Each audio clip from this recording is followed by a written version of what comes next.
Paris. À l'hôpital vétérinaire d'Arcueil en région parisienne, une nouvelle journée commence. Bonjour. Alors que certains vétérinaires sont déjà en consultation, d'autres arrivent pour prendre leur garde. Je suis Élodie Darnis, j'ai 30 ans et je suis assistante de médecine interne au CHV Frégis. Au même moment, une urgence arrive aux soins intensifs. Le chien est dans un état critique. Petit. Il a l'œil creux, t'as vu? Ah mais il est complètement déshydraté ce chien. Élodie est appelée en renfort. Il a quoi? Et là, il a 41 de tempé, il respire hyper mal. Ouais. Du coup, on l'a mis sous perf, vélo et sous oxygène. Ouais. Aujourd'hui, on reçoit en urgence Nebia. Il arrive abattu avec 40 de température, ce qui est beaucoup chez le chien. Et donc, dans ce cas-là, c'est vrai qu'on a peur pour lui. C'est quoi ce pus dans la gueule, là? C'est quoi ça? Faudrait faire une radio de thorax. Ouais. Mais j'aimerais bien voir qu'il n'y ait pas une tumeur au fond de la gorge ou une merde. Il respire, hein? Ouais, mais il est mal, hein. Bon, je vais aller voir les gens, voir qu'est-ce qu'ils veulent faire. Parce que là, c'est plus que des soins intensifs. Il est vraiment mal. Monsieur, madame Miluccio? Bonjour, je suis le docteur Darnis, enchantée. Asseyez-vous. Je m'appelle Lydia, je suis la propriétaire de Nebia, qui a 10 ans. On l'a amené ce matin chez le vétérinaire parce que le chien, le matin, ne bougeait plus, ne marchait plus. Il avait du mal à sortir, quelque chose qui était très rare pour lui parce qu'il aime jouer et tout ça, donc on est arrivé ici. Là, moi, à l'examen clinique, il est clair qu'il a du pus dans sa bouche. Ah oui? Comme des glaires purulentes qui proviennent soit du fond de la gorge, soit des poumons. Et j'ai rien vu en ouvrant sa bouche qui peut expliquer pourquoi il y a autant de sécrétions purulentes dans sa gueule. Là, il est dans un état très critique, c'est-à-dire qu'il est en état de choc et il a une température très élevée, à 41 degrés. Ah oui.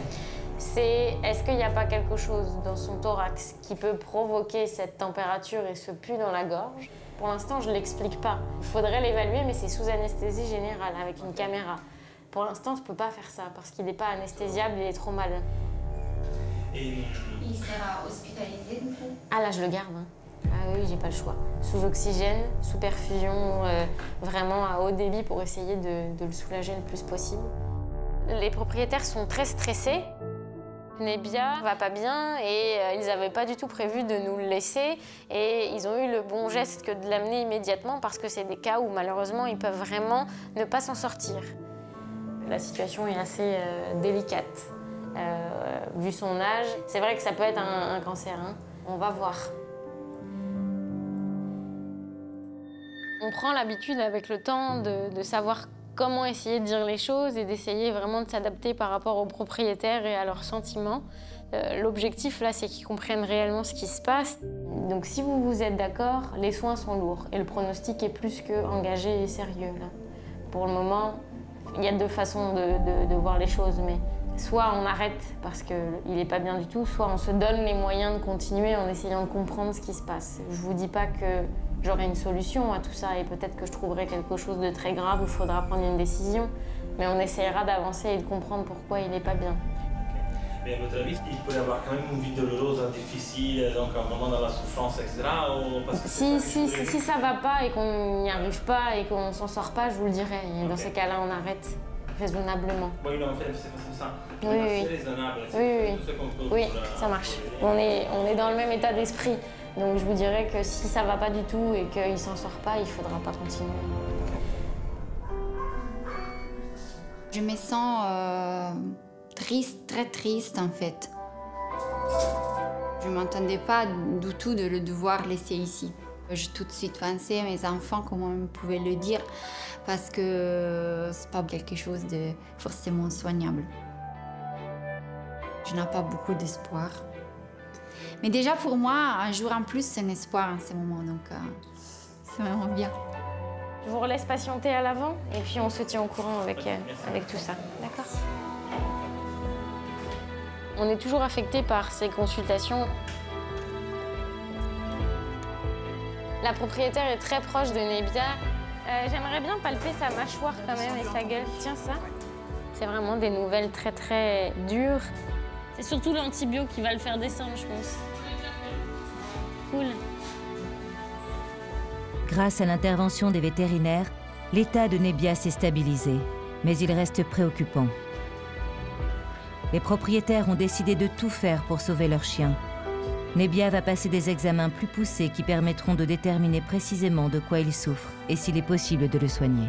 On choisit de faire ce métier pour l'amour des animaux, mais c'est vrai que si on ne prenait pas en considération les maîtres et leurs sentiments, ce qu'ils veulent faire, ce qu'ils peuvent faire, on n'irait pas loin.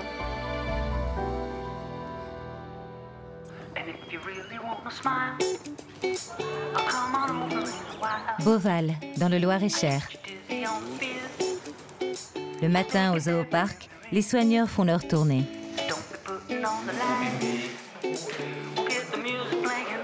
Florian retrouve la lionne Anouchka, Céline les orang-outans. Très bien, ça, Jana. La main, Christina?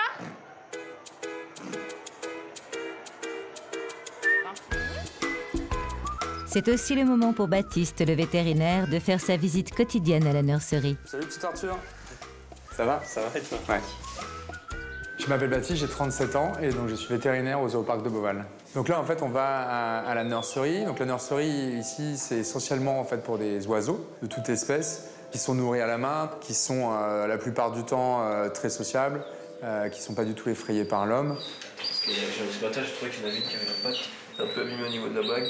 On essaie d'y aller tous les jours, ce qui n'est pas forcément le cas de tous les services. Mais pour faire le point, pour être sûr qu'il n'y a rien qui soit oublié, et pour surveiller, parce que aussi on est avec des animaux jeunes qui vont être beaucoup plus sensibles. Elle se tient pas du tout debout. Arthur, le soigneur, est inquiet. Ce bébé cigogne ne se développe pas normalement. Ce matin, là, quand je l'ai pesé, elle a réussi à se dresser sur ses tarses 3 secondes, puis pouf, elle s'est étalée par terre, comme ça. Elle a réussi à manger 3 morceaux de soiseau que je lui ai coupé un petit bout. Et qu'elle a pris toute seule? Elle les a pris, mais alors Okay. tous les autres petits bouts, pareil, elle voulait pas, du coup je lui ai tout mis dans le bec. Elle a pris sa ration, parce qu'elle l'avale, mais elle prend pas elle-même, quoi. Même les petits bouts, elle en a pris 300 en plus. J'ai cherché ciseaux orange, on va lui enlever ces pansements-là. Les cigognes de la nurserie, c'est un cas qui court maintenant depuis quelques semaines. Et là, la dernière cigogne qui nous reste, en fait, prend du poids, ne se nourrit pas toute seule pour l'instant, mais garde la nourriture qu'on lui met dans le bec. Le problème, c'est que là, pour l'instant, elle se tient toujours pas. Elle devrait pas forcément se tenir debout, mais en tout cas se tenir relevée sur ses pattes, dressée, avec la tête dressée. Bah ouais, ma grande. Qu'est-ce que tu fais? Elle prend du poids, elle prend vachement bien. Là, elle a pris 95 grammes. Quoi. D'accord. Elle allait à combien, là? Là, elle a 1700, je crois 1730 aujourd'hui. Ok.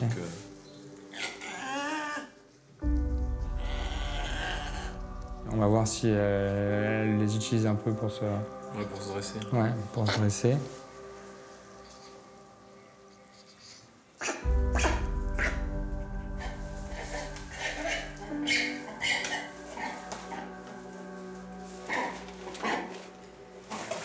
C'est bizarre qu'elle n'arrive même plus à lever sa tête. En tant que vétérinaire, le travail des soigneurs, il est indispensable. On ne pourrait rien faire sans les soigneurs. C'est eux qui sont avec les animaux au quotidien, c'est eux qui voient comment ça se passe, c'est eux qui les suivent, ils les connaissent par cœur, ils les connaissent bien mieux que nous. Et pour les soigneurs, c'est important de voir qu'on vient, qu'on les soutient, qu'on est avec eux aussi. Voilà. C'est pas forcément très drôle là en ce moment pour les soigneurs de la nurserie avec cet oiseau qui n'est pas bien. On voit comment dans la journée, si tu veux, est-ce que ça l'aide justement de ne plus avoir les pansements ou pas? Est-ce qu'elle se redresse ou pas? Est-ce que tu la vois toucher à la gamelle? On fait toute la journée comme ça, déjà. Hein? Et après, on avisera. D'accord? Arthur, il est conscient que, voilà, pour l'instant, on est au jour le jour. On reste positif, mais en même temps, il y a d'autres paramètres, comme sa tenue, qui sont pas bons et qui font que on peut pas se dire pour l'instant c'est gagné. Merci, monsieur. À plus. À plus. On va suivre à nouveau dans la journée, on refera le point ce soir. On verra comment les choses évoluent.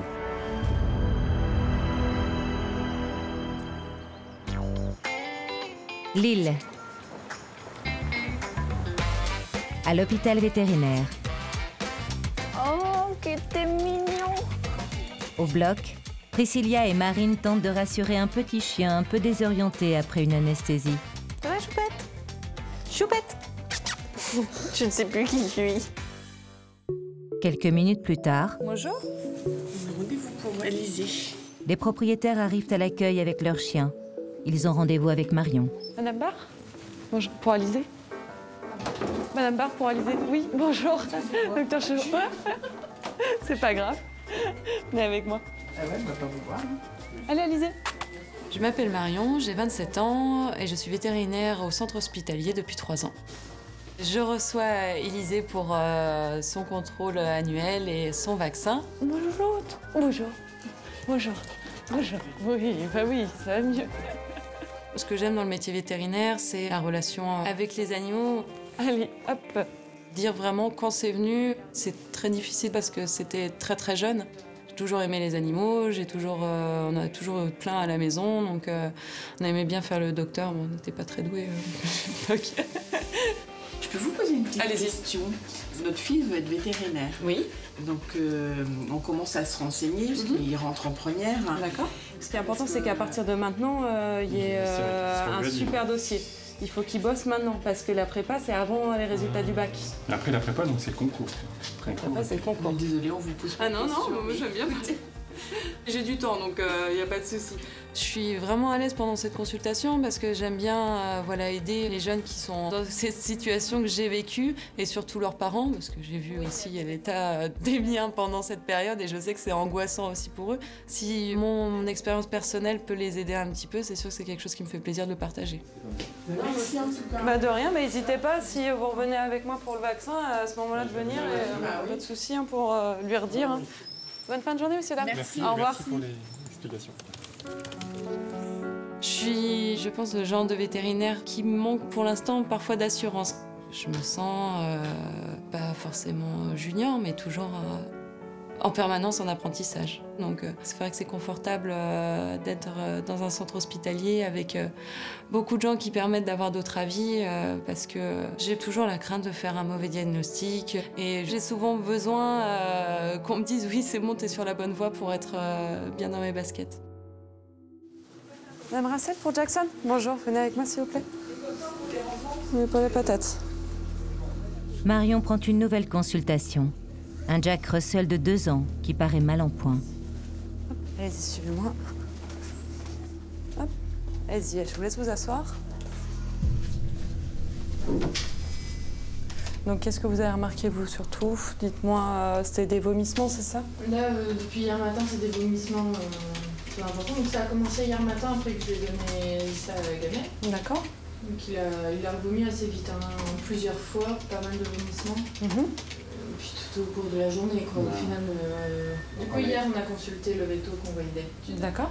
Et qui nous a dit que normalement, ce matin, ça devait aller mieux avec le traitement qu'il nous avait donné. Et là, on s'est levé ce matin, c'était impressionnant, quoi. C'était vidé, quoi. D'accord. Je reçois Jackson en consultation, donc c'est un petit Jack Russell qui est normalement très vif et là il est complètement abattu. Il a vomi vraiment toute la nuit, les symptômes vraiment empirent, ça fait 2 jours que ça a commencé et il est de plus en plus mal. Il avait de la température hier chez votre vétérinaire? Non. D'accord. Par contre, hier il faisait 7,8 kg chez le vétérinaire et ce matin il faisait plus de 7,1 kg. D'accord. Quelque chose dans les derniers jours qu'il aurait mangé d'anormal? Je sais pas si vous avez fait un barbecue ou autre chose. Non. Non, on vit en appartement en fait. D'accord. Je fais pas les poubelles? Il n'y a pas d'extérieur. Ah non. Non. D'accord. Faut faire une échographie abdominale. C'est un jeune chien, donc c'est vrai que sur des cas de vomissement comme ça, on pense assez rapidement à un corps étranger, quelque chose qui bloque, quelque chose qui ne passe pas. Je leur conseille de faire une échographie pour voir si on n'a pas des signes d'un corps étranger. C'était derrière. Ah, il faut que tu suives ça, à mon avis. Ah, trouvé. C'est le corps étranger le plus facile du monde, quoi. Ouais, c'est ça. Trop bon. On est d'accord? Corps étranger, avec un beau cône d'ombre. T'es d'accord avec moi? Hein? Ah bah oui, oui. Moi, je suis tout à fait d'accord avec toi. Il y a effectivement quelque chose de pas alimentaire qui bloque à l'intérieur de ses intestins. Ça explique l'état général et les vomissements de Jackson. Donc c'est là qu'il est. Il fait à peu près 2 cm. Donc là, on est sûr qu'il y a quelque chose de bloqué, qu'il faut y aller par chirurgie pour enlever le corps étranger. Ça passera pas sans chirurgie. On le ramène en consultation, comme ça on en discute? Viens, mon petit père. Oh là là. Ça aurait pu s'empirer Ça, heureusement que vous avez réagi assez vite et que vous ne laissez pas trop se dégrader parce qu'on a déjà pas mal avancé au niveau des problèmes. C'est le docteur Bolland qui est chirurgien qui l'opérera. Et on le gardera de toute façon hospitalisé jusqu'à lundi. Les propriétaires me laissent Jackson après je leur ai expliqué tous les risques de complications possibles. Et puis on l'hospitalise pour qu'il soit opéré quand même assez rapidement. Restez disponible au téléphone pour qu'on vous appelle s'il y a quelque chose au bloc. D'accord? Pas de soucis. Hop, là, mon petit loulou. Allez.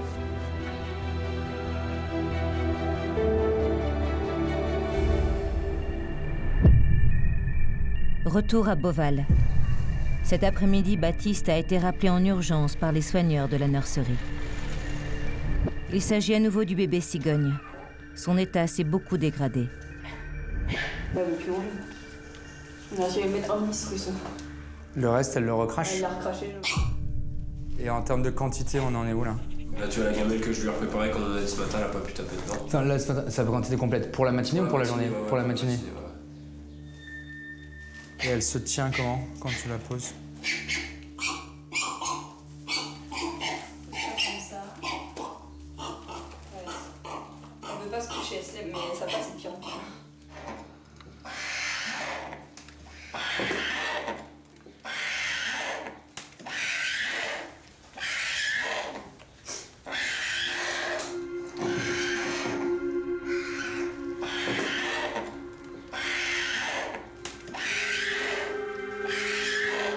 C'est pas du tout agréable à voir.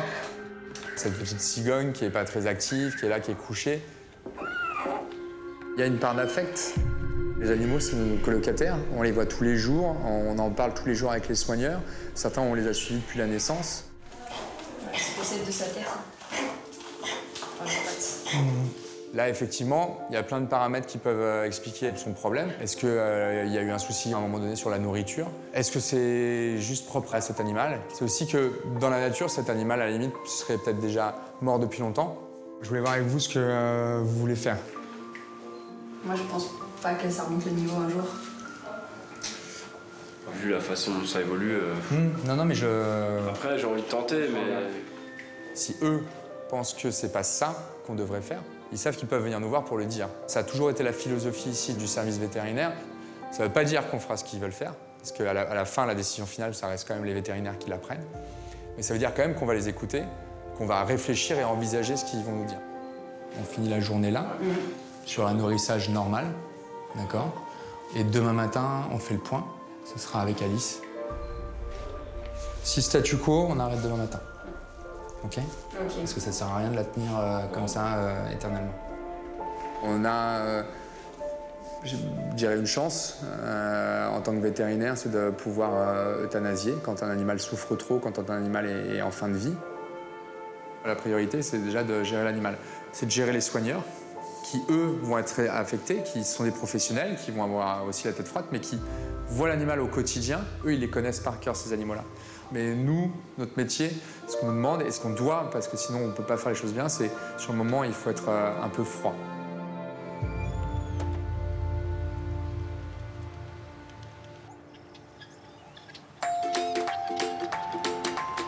Le lendemain matin, une nouvelle journée commence à l'hôpital vétérinaire d'Arcueil. Kiki, qui va? Oh là là, journée sage. Elle tire, hein? C'est bon? C'est bon. Oui, c'est bon. Merci beaucoup. Au revoir. Oui, ma Kiki, oui, t'es content. Oui, t'es content. Oui, c'est bon. Ici, les spécialistes exécutent chaque année plus de 3000 interventions chirurgicales. Ça y est, là je commence à mettre mes agrafes. Au bloc opératoire, Cyril, le chirurgien en chef, partage son expérience avec les jeunes vétérinaires. Pendant ce temps, à l'accueil, une propriétaire et son chien habitués des lieux attendent leur rendez-vous. Madame Krasikov, je suis le docteur Rodolfo Oliveira, je suis résident au service de médecine au CHV Frégis. Ça a l'air plutôt un problème fonctionnel, hein, oui, parce qu'on n'a rien vu de particulier. Pour moi, c'est un problème fonctionnel. Et j'en suis persuadée, persuadée. Je reçois aujourd'hui en consultation le petit Yorkshire qui est déjà connu ici au CHV parce qu'il a des problèmes de constipation. Ce monsieur, il a déjà des copines dans sa vie ou pas? Non. Non, ok, jamais. Il Okay. a eu des coussins. Ah, ok. Ok, on va le mettre là. Il est sympa ou pas? Je me souviens pas. Non, la dernière fois, il n'était pas sympa du tout. Mais là, il n'a pas revu de vétérinaire depuis. Ça va? Je suis pas sûre que si vous allez lui toucher l'anus, il vous laissera faire. Hein. Ok, on va le tenir bien la tête, d'accord? Oui, oui. La propriétaire est très émotive, ça se voit direct en consultation. Et la dame était assez inquiète parce que la dernière fois, elle a voulu mordre la moitié de l'équipe. Donc, elle m'a pris le chien dans les bras et c'est clair que le chien se sent toujours un peu assuré par sa propriétaire. Là, c'est pareil, hein, tu bouges plus, tu dis rien. Ah. Non, vas-y. Il fait rien. Ok, arrête. Après, tu vas te faire mal. Il va te faire mal. Après, c'est pas bien, ok. Non, allez, il va te le faire. Ça me bloque, là, en fait. Votre collègue, elle l'avait vu la dernière fois, elle m'a dit que c'était pas la prostate qui gênait. Maintenant, moi, je me pose la question. Il n'est pas stérilisé, il est stérilisé, non? Non. J'ai senti une petite anormalité, une petite masse, mais vu l'état du chien et ce qu'il bougeait un peu, j'ai dit que je considérais que ça pouvait être plusieurs choses. Il est connu pour avoir des discrets signes de colite de base. Ça peut être la colite, ça peut être une glande, ça peut être une tumeur qui s'installe après le dernier contrôle qui était déjà il y a pas mal de temps auparavant. Donc ce que je vais faire aujourd'hui, j'écarte pas la piste prostatique de nouveau. Je l'ai touché la prostate, maintenant il y a une position un peu bizarroïde, voilà, en l'air là. Mais la prostate, elle me semble un peu augmentée, mais pas énormément. Je veux voir s'il n'y a pas des signes d'obstruction. Et en cas négatif, il n'y a pas de signes d'obstruction, il faut que vous veniez pour qu'on fasse l'échographie la prostate. D'accord? Ça m'inquiétait parce que c'était assez dur, mais le temps que le chien a bougé avec les propriétaires, j'ai pas eu le temps le suffisant pour explorer tout ce que je voudrais. Et quand c'est comme ça, je préfère le prendre avec moi et le faire dans un endroit plus tranquille où je peux effectivement explorer. Parce que parfois, ils se sentent trop assurés, ils font un peu ce qu'ils veulent avec les propriétaires. Juste, c'est ça son truc? Ouais, c'est ça. Je m'appelle Nathalie, j'ai 26 ans, je suis vétérinaire et je suis en ce moment en assistanat de perfectionnement au sein du centre hospitalier Frégis. Moi, en consulte, j'ai senti un truc, mais je croyais que c'était la prostate. Tu vois, j'ai papé un peu. Mais un peu sous elle, elle tenait, elle hurlait, voilà. On va le refaire maintenant pour voir si... Une radio? Non, non, non. Oh. Je suis désolée, mon chouchou. Je suis désolée, mais ça, c'est les médecins. Ça prend l'habitude. Ils en ont jamais assez. Ils adorent ça, donc quand ils peuvent, ils profitent. Rodolfo est un peu inquiet, il s'attend au pire en fait, parce que bien sûr, par rapport à nos diagnostics différentiels et avec les cas qu'on voit à longueur de journée, bien sûr, on part des pires situations qu'on peut trouver sur ce petit chien. Pour en être certain, il a besoin de mon aide. Courage, mon chouchou, pas C'est pas la chose qui est le plus sympa à faire dans notre métier, mais voilà, le petit chien doit repasser par là. Donc moi, j'essaye toujours dans ce moment-là de le prendre un peu dans mes bras et de le rassurer, en fait, qu'il soit un peu plus calme qu'il était avec sa propriétaire, parce que forcément, en consultation, Rodolfo a juste eu la sensation de sentir cette masse, mais il n'en était pas certain. C'est quoi cette merde là? Tu sens quelque chose là? Je sens une merde. C'est quoi cette merde?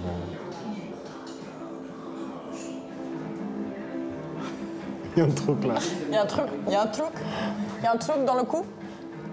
Il faut que ça sorte là.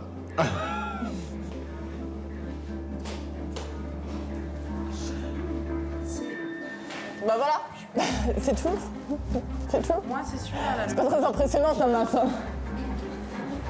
C'est quoi? C'est de la merde?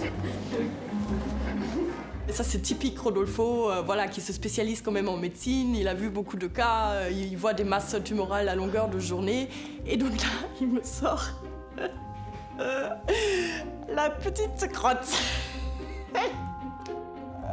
Bravo, docteur. Bravo, j'ai envie de dire. Toutes ces années d'études de médecine pour en arriver là, pardon. Mais bravo, docteur, vous l'avez sauvé. J'ai envie de dire. J'ai besoin d'un pot là pour mettre ça, montrer à madame. Oh mon chouchou, là, enlever la petite crotte, ça va mieux maintenant. Hein. C'est bon, il est sauvé. C'est clair qu'on rigole. On rigole surtout d'abord pour le motif, parce que quand on fait des touchés rétales chez les chiens, forcément ça peut donner des cas plus compliqués quand on est mal et quand on voit des choses, ça se passe pas bien. Et d'autres, quand on voit que c'est finalement du caca. C'était un épisode assez drôle et ça nous a détend un peu de notre quotidien. Pendant ce temps, à l'accueil, la propriétaire de Nebia vient voir son chien pris en charge hier dans un état critique. Bonjour. Aujourd'hui, on a appelé pour connaître les nouvelles. La chose qui est bien est qu'il n'a plus la fièvre, donc aujourd'hui il est mieux. Mais ils ne savent pas encore exactement qu'est-ce qu'il a. Oh, ma poupette, si tu te lèves, il faut faire quelques pas. Allez, on essaie de se relever. Allez, hop là. Allez. Allez, marche un peu. Marche par là.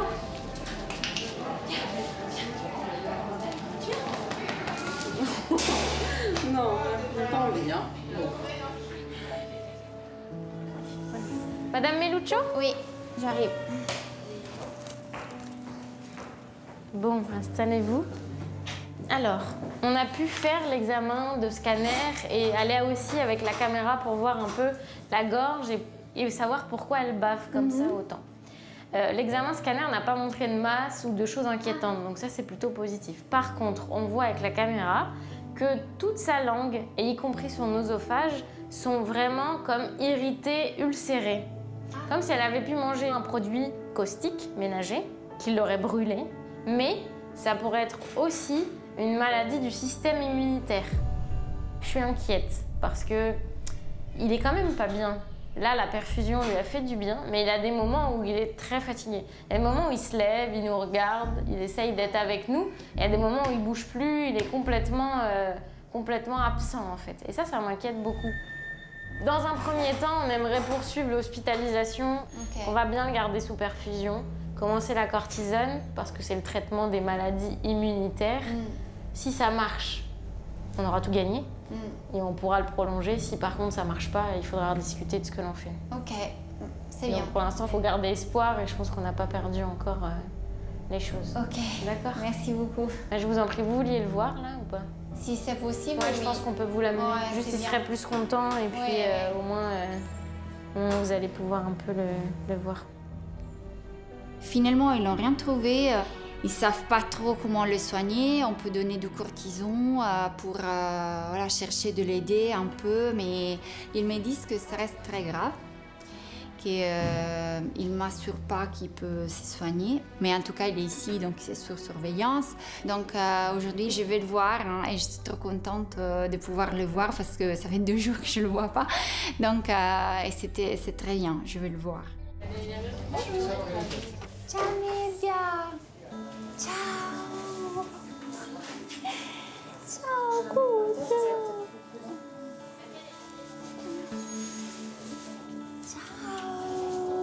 Ciao.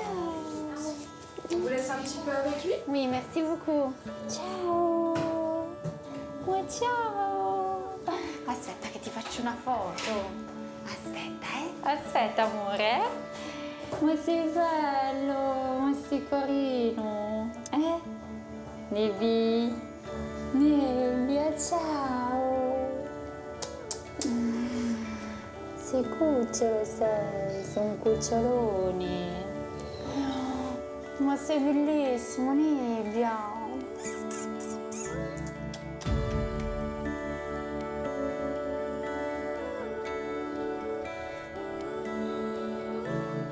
Moi, j'adore mon chien, on est souvent ensemble, on fait beaucoup de choses ensemble, on joue ensemble.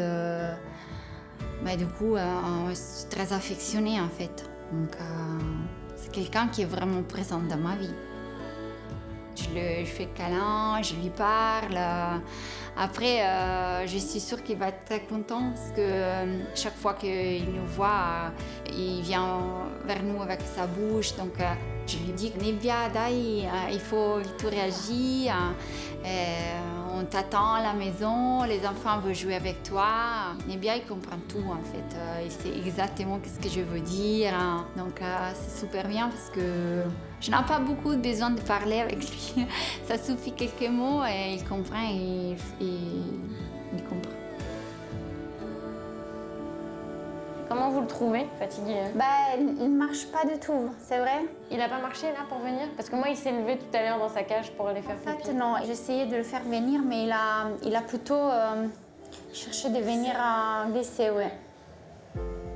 Il est fatigué, mais ouais. Je pense qu'on croise les doigts. J'espère que la cortisone, ça va marcher. Et je pense qu'après, on aura tout tenté. Ah, loulou. Qu'est-ce que je fais? On le récupère? Oui. Ouais? Ok. D'accord. Ciao Nebbia. Neddy. Ciao. Resisti, Nebbia.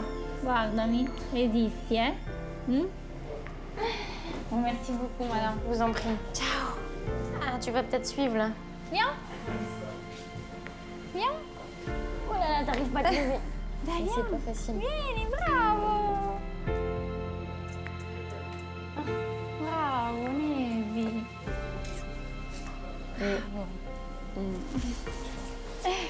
Merci. Au revoir. Au revoir. Ciao, Nebbia. Viens, Nebbia. Quand je pars, en fait, il est très mignon parce qu'on voit qu'il voudrait rester avec nous tout le temps. Et il se bat pour être avec nous. Ça se voit qu'il est légèrement mieux, même si je l'ai trouvé toujours très fatigué.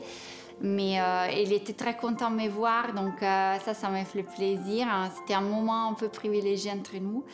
Et donc je vais raconter ça à mes enfants, à mon mari.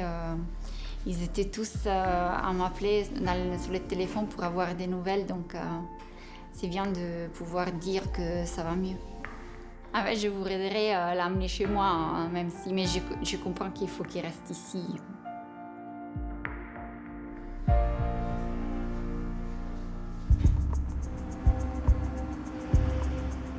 Retour à Lille, à l'hôpital vétérinaire, avec Jackson. Accident fréquent chez les chiens, le petit Jack Russell a avalé un corps étranger et doit être opéré cet après-midi. Viens là, viens là.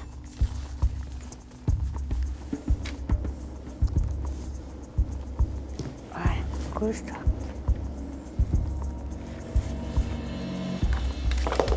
Je m'appelle Anne-Laure, j'ai 43 ans, je suis auxiliaire spécialisée depuis 22 ans et je travaille au centre hospitalier depuis 13 ans. Je dois préparer l'animal pour l'emmener en chirurgie, donc je l'endors. Aïe, aïe, aïe, aïe, aïe, aïe.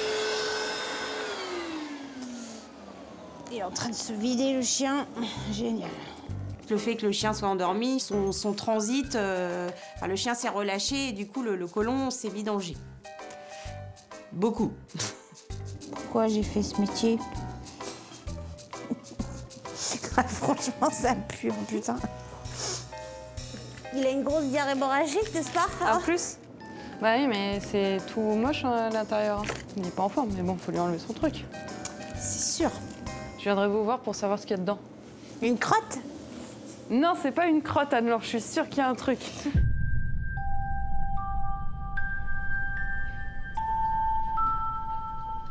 Je m'appelle Laetitia, j'ai 33 ans, je suis vétérinaire et je me spécialise en chirurgie depuis 7 ans. Et je travaille au centre hospitalier depuis 3 ans. Laetitia doit pratiquer une incision pour extraire l'objet. Une intervention en principe très rapide et courante pour les vétérinaires. Bon, là c'est un corps étranger gros. Non, un petit chien. Qui n'est pas bien et qui s'est vidé. Oui. Totalement. Le but de l'opération, c'est de trouver le corps étranger qui est dans l'intestin et qui bloque le transit. En fait, c'est le but de l'occlusion intestinale. Tu peux mettre tes mains sur le champ. Ça va être plus par là.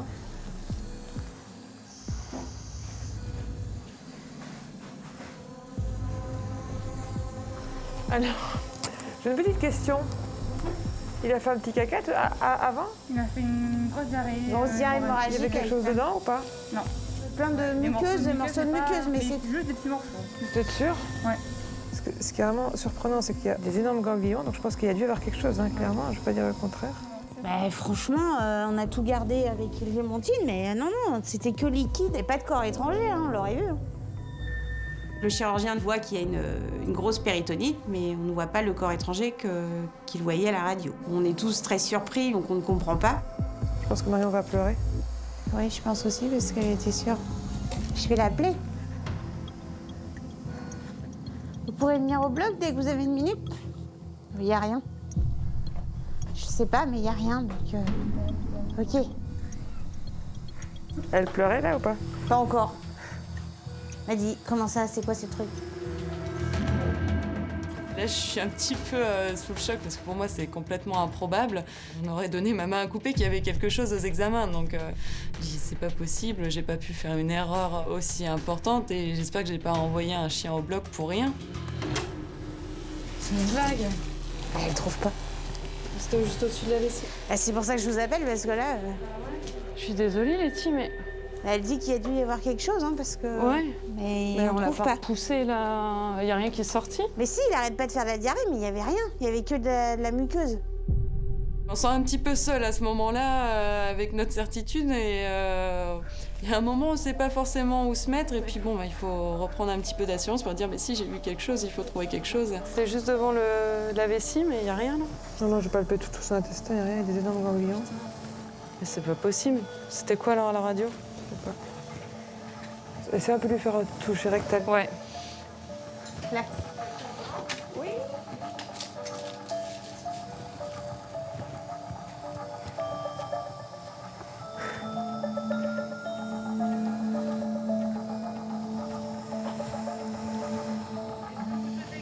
C'est toi, ça?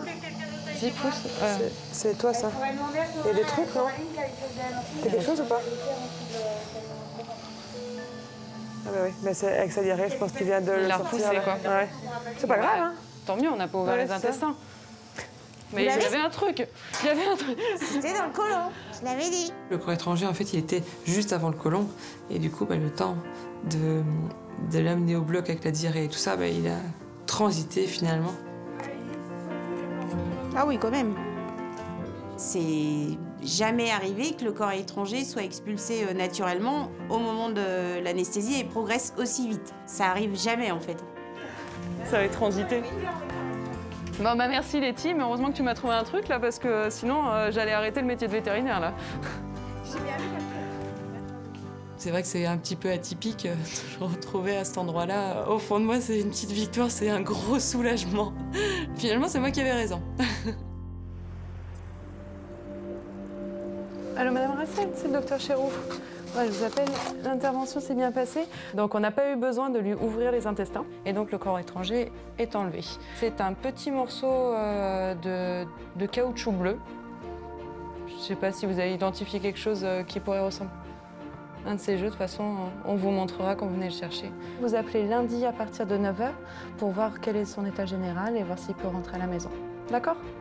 Voilà, bon. De rien, au revoir. Jackson va très bien, je suis très contente du déroulement. Même si ça a été avec des petites surprises, je me serais bien passée. C'est vrai que ça remotive, ça donne confiance. C'est un petit pas qui m'a permis de me sentir mieux par rapport à mes examens. C'est une petite victoire.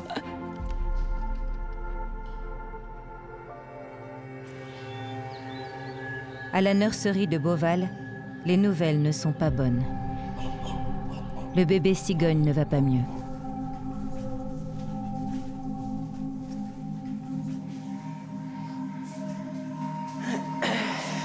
Allez, ma fille. Je vais pas t'embêter de trop. Moi, c'est Amélie, j'ai 28 ans. Je travaille au service oiseaux depuis maintenant 5 ans. Et particulièrement en nurserie pendant la période d'été. J'arrive ce matin, la cigogne n'est pas pire que d'habitude dans son comportement, mais toujours des problèmes pour se tenir et une patte qui vrille en fait de plus en plus. À 1 mois et demi, normalement, elles sont un petit peu plus grosses et surtout elles se tiennent assez bien sur leurs pattes et elle a vraiment beaucoup de mal. Donc on voit qu'il y a vraiment un manque de musculation, un manque de pas mal de choses. Donc on verra tout à l'heure avec les vétérinaires ce qu'on décide de faire.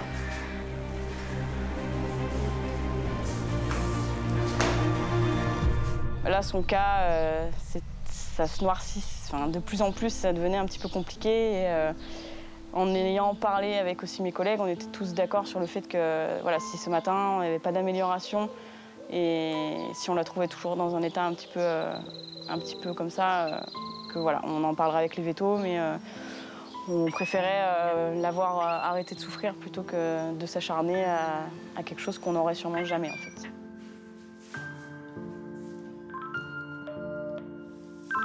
Les vétos pour Amélie. Oui, on écoute.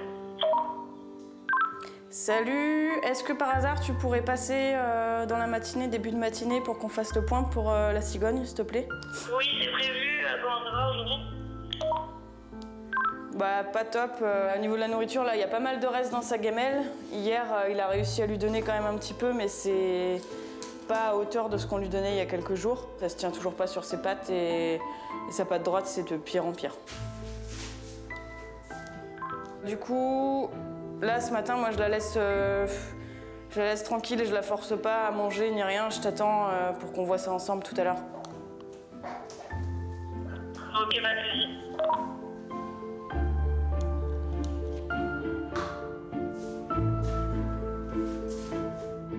C'est un échec pour tout le monde, pour nous, pour les vétos, parce que on a quand même, ça fait plusieurs semaines qu'on est dessus, qu'on essaye différentes méthodes.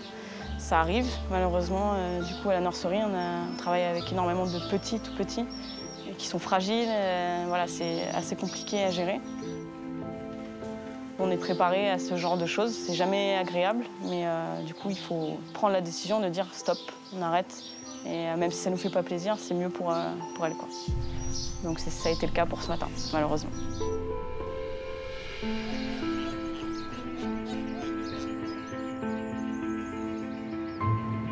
Quand malheureusement on perd un animal, que l'animal meurt, c'est un échec. Donc après, l'important, c'est qu'à chaque fois que malheureusement l'animal décède, on en tire toute l'expérience nécessaire et qu'on fasse mieux la fois d'après. Et puis encore une fois, comme malheureusement on est amené à en voir un certain nombre sur une année, c'est la vie, on a une collection de 6000 animaux, donc il y a forcément quelques décès. On ne peut pas être peiné à chaque fois parce que sinon on n'avance pas. Il faut pouvoir continuer, il y a d'autres animaux qui attendent derrière, il y a d'autres soins qui vont être à faire, il faut pouvoir continuer.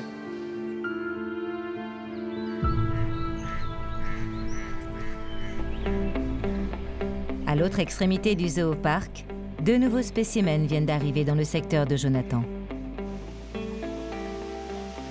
Baptiste, tu me reçois?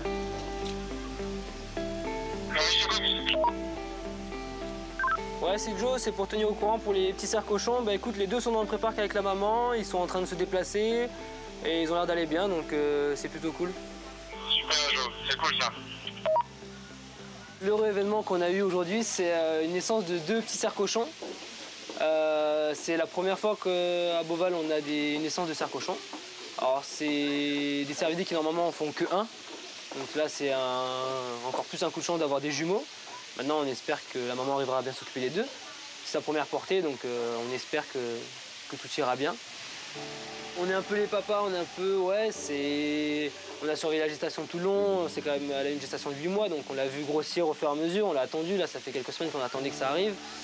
On est content que ce soit arrivé à terme, qu'il n'y ait pas eu de soucis, que les petits soient vivants, qu'il n'y ait aucun souci pour la maman. Ça fait toujours plaisir. Après, c'est vrai que sur les cervidés, on a beaucoup de naissances sur les autres groupes de cervidés qu'on a. Là, les cerfs cochons, c'est une première, donc ça fait toujours plaisir.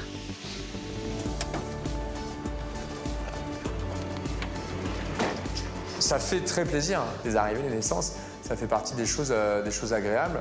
Ça fait partie des choses où on se dit, bon, là, on a...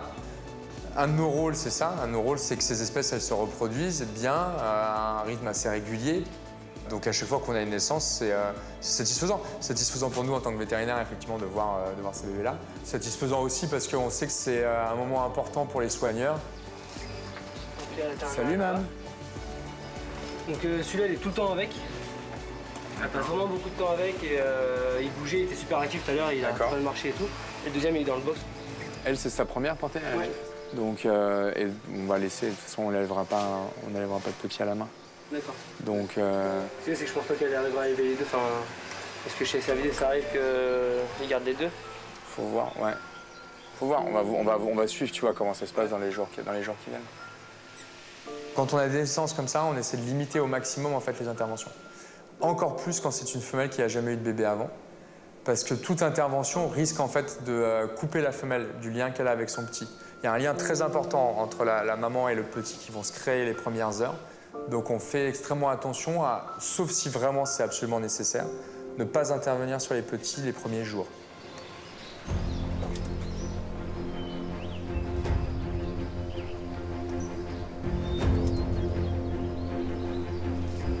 Je fais ce métier parce que j'aime les animaux et que j'ai envie de les soigner. La satisfaction, c'est de pouvoir de voir une naissance sur un animal qui n'a jamais reproduit encore, d'apprendre tous les jours, de découvrir tous les jours, d'échanger, de partager. Ça fait partie de la magie du métier et c'est ça qui est intéressant de travailler en parc zoologique, justement. C'est qu'il n'y a pas de routine, il n'y a pas de journée qui ressemble à la précédente. C'est l'aventure.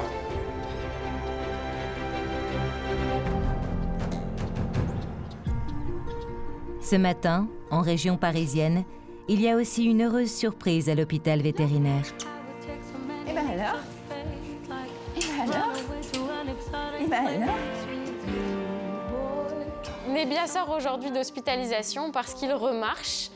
Il est vraiment mieux qu'à son arrivée, et ce, grâce au traitement un petit peu spécifique qu'on a mis en place pour l'aider.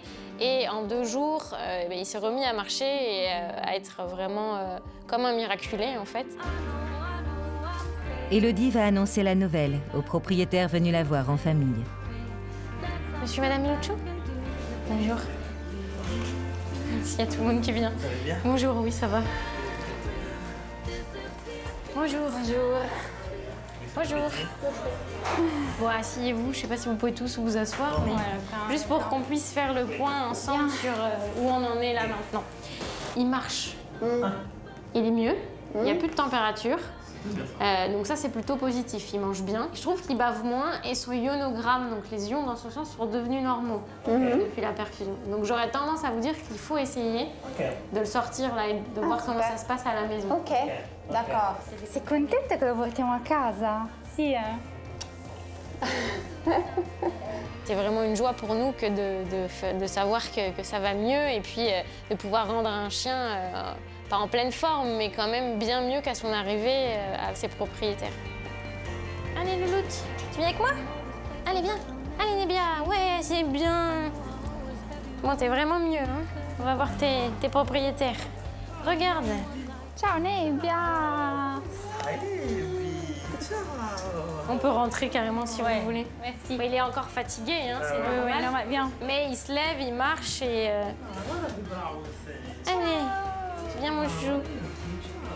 Vous voyez, ces lésions sont moins rouges, elles commencent déjà à se... Les propriétaires sont contents parce qu'ils voient leur chien vraiment mieux et Nebia remue la queue et est vraiment content de voir toute sa famille.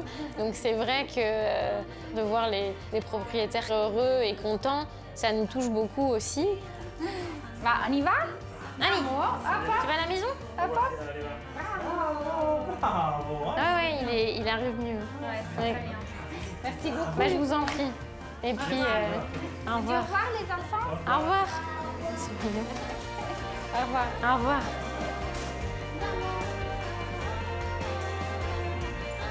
C'est assez inattendu finalement pour les propriétaires et même pour les enfants de voir Nebia sur ses 4 pattes marcher et retourner à la maison.